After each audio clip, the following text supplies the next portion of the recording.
Hi everyone, I'm Linda Fitzwater. I teach critical theory for fashion promotion and imaging students at Epsom. My course engages with past and current social trends, why they emerge, and how they affect people's lifestyles and consumerism. I'd like to introduce my student Rosie, who will be telling you about her excellent research examining hype fashion branding, reselling, exclusivity, consumer status, and subcultures. For my presentation, I looked at hype fashion in the modern landscape. I did this by exploring the origins of hype culture using the works of Veblen. I looked at consumption within hype fashion using Guy Debord. I looked at marketing and branding within hype fashion using OCASS and Arvidsson. And finally, I looked at hype fashion as a subculture using the theories of Cohen, MacArthur, and Polhemus. When talking about hype fashion and its origins, the brand that dominates these conversations is the skate streetwear turned multi-million brand Supreme.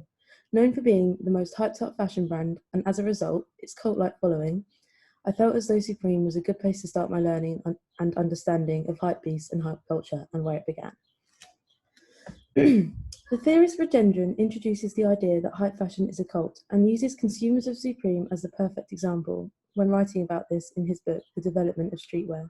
He states that it is clear a cult-like following exists within the island of Manhattan, one of the world's most successful streetwear brands. Regendran's theory is useful in understanding Figure 1, which portrays dozens of consumers, in this instance, a cult, lining the pavement outside a Supreme shop in order to gain access to the store. In the store, they will buy highly sought-after, highly prized Supreme garments. This behaviour is further rationalised in Veblen's theory. For example, in his book, The Theory of the Leisure Class, Veblen postulates the idea that if these articles of consumption are costly, they are felt to be noble and honorific.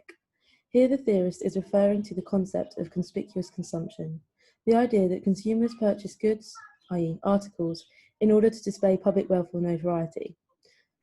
In this example, members of the Supreme cult are purchasing the expensive clothing in order to maintain a certain reputation and to emulate the idea that they are wealthy. However, it is important to consider that some academics reject this idea. For example, Trigg's theory suggests that the conscious, overt display of wealth has long since ceased since Veblen's time. Here Trigg is arguing that consumers, like those depicted in Figure 1, have other reasons for partaking in the hype culture, which are less about self-image and have other reasons. For example, one of these alternative rationales could be early adoption. Early adoption is an important aspect of hype culture, and it would be unfair to ignore during my learning. Many consumers of brands such as Supreme and other similar brands engage with this culture for reasons that cannot be explained through solely conspicuous consumption. For example, many are consuming for personal economic gain or a mixture of both, i.e., they are purchasing the goods in order to resell at inflated prices as a way of income. This is portrayed in Figure 2, which shows the biggest price premiums from a particular Supreme season. Notably, the simple white logo tee, which was resold, or flipped as it is known in the community, for 8 times as much as its retail value. To help me understand this behaviour, I introduced the trickle-up theory into my learning. The trickle-up theory is the idea that fashion trends start in the streets and trickle up to the higher classes, which was a direct result of the trickle-down theory, the opposite. For example, Supreme started as a small streetwear brand and trickled up the social classes to become an extremely exclusive and perhaps elitist brand that is unattainable for the average consumer. This is useful in explaining and understanding why a simple t-shirt, such as the one in Figure 2, can have such a high resale value. The next area of research I undertook was looking at consumption specifically in the landscape of hype fashion, where I further explored how the cult-like behaviour is intricately linked with self-image. To enhance my understanding, I looked at Guy Debord's work on the Society of the Spectacle, where he states that spectacle is capital accumulated to the point where it becomes image. When applied to my area of research, the capital that Debord writes about can be attributed to, in this case, the high price tag, highly sought after clothing that boosts one's reputability. I used this learning to explain the behaviour exhibited in Figure 3, which shows Supreme customers detailing the extremely high value of their outfit makeup, showing how hype culture is linked to self-image and reputation. Another important aspect of hype fashion that is perhaps the reason for many hype brands' success, is the branding and marketing behind such companies. To understand how important this aspect is, I looked at two theorists providing similar rationales, OCASS and Arvidsson. For example, in his article, Exploring Consumer Status and Conspicuous Consumption, the theorist OCASS states, increasingly, brands are seen as important in creating identity, a sense of achievement and identification for consumers. It is also evident that certain brand dimensions and associations lead to increased marketplace recognition and economic success as a result of the value consumers place on them. This theory is useful in understanding the marketing that hype brands use to successfully sell their products which, at their core, have little difference to other, less hype brands. Here, OCASS is theorising that brands have an increased recognition and economic success due to the value that the consumer has placed on them, the psychological value. I then looked at Arvidsson's approach, in which he details exactly how these brands manage to do this and achieve this value. And he says that it is due to building brand equity is about fostering a number of attachments around the brand, be these experiences, emotions, attitudes, lifestyles, or most importantly, loyalty.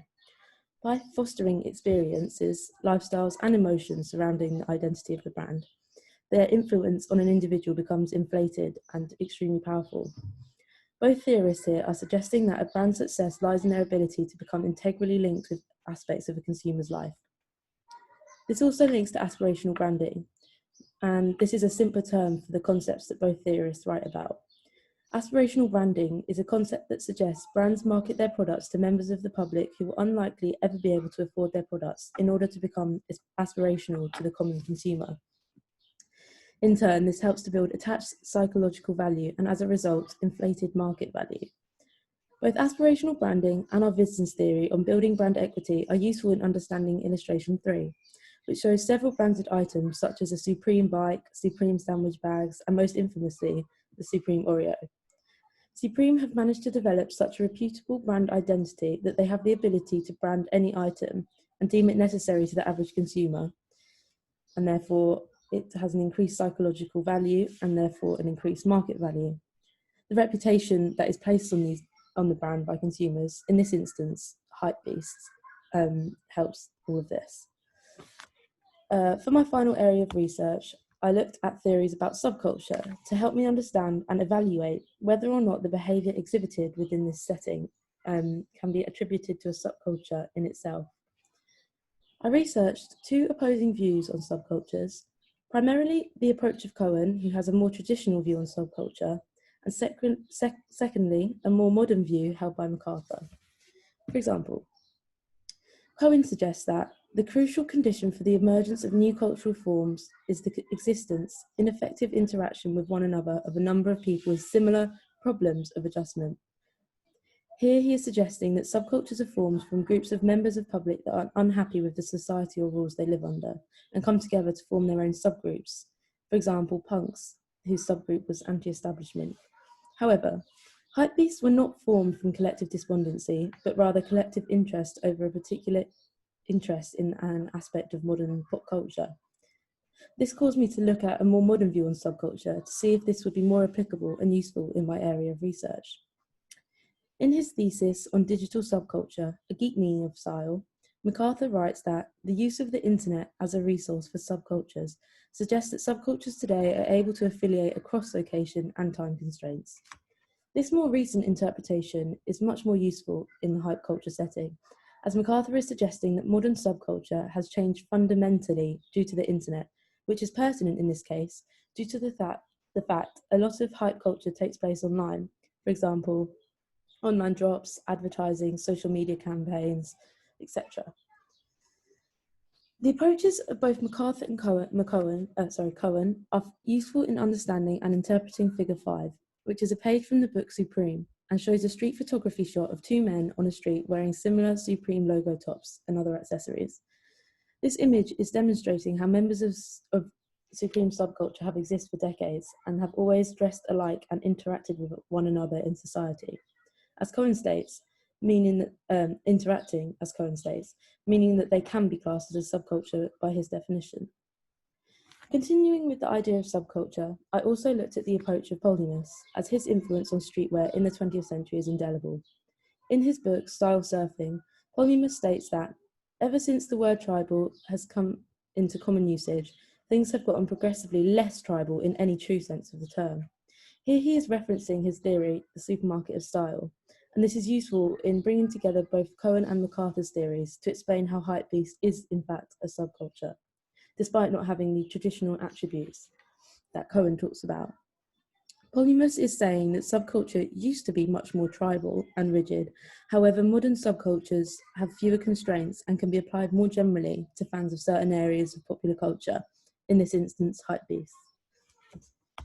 In conclusion, whether it's due to the incredible marketing abilities of brands or the associated value, it is undeniable that the hype Supreme, Palace, Balenciaga, Off-White, etc., managed to generate and the hold they have over their consumers will forever be considered remarkable in both the economic and fashion marketing worlds.